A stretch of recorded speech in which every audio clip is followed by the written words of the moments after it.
नमस्कार, मी हर्षल गणपत कवडे, राहणार ओझर, तालुका जुन्नर, जिल्हा पुणे. माझं या ठिकाणी 1 एकर क्षेत्र होतं.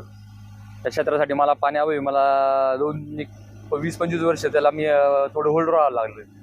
नंतर मग मला आमचे बालेकर मित्र आहेत, त्यांनी मला दीपक काशी यांचा नंबर दिला. त्यांनी मला सांगितलं पानाडी खूप चांगले आहेत, खूप छान आहेत. मी त्यांना बोलवलं. त्यांनी माझ्या वावराचा सर्वे केला. सर्वेमध्ये त्यांनी मला जो पॉईंट दिला, त्या पॉईंटमध्ये मला एकदम असं त्यांनी जे सांगितलं त्याच्यापेक्षा जास्त प्रमाणात मला पाणी लागलेलं आहे. त्यांनी जो पॉईंट दिला तो पॉईंट एकदम छान आणि उत्तम पॉईंट दिला त्यांनी मला माझ्या इच्छेपेक्षा जास्त पाणी लागलेलं माझ्या विहिरीला.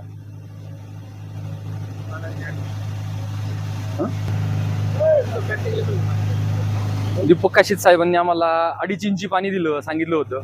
तर 2.5 इंच आत्ता अजून खडक पण मोकळा नाही झाला. 2.5 इंचपेक्षा जास्त पाणी लागलेलं आहे. खडक मोकळा झाला की त्याच्यापेक्षा अजून जास्त पाणी नक्कीच लागेल. त्याबद्दल दीपक काशीत साहेबांचे मनपूर्वक आभार. माझे नाव विकास दत्तात्रय कवडे. हा माझा चुलत भाऊच आहे आणि एकदम डोंगर साईट आहे, खडक आहे बऱ्यापैकी इकडं. आणि जे पानाडे आले त्यांनी खरोखर अपेक्षेपेक्षा जास्त पाणी, म्हणजे त्यांनी सांगितलं त्याच्यापेक्षा जास्त पाणी लागलं. आणि त्यांनी खरोखर आम्हाला खडकाच्या ठिकाणी पाणी भरपूर लागलं. त्याबद्दल त्यांचे आभारी आहे.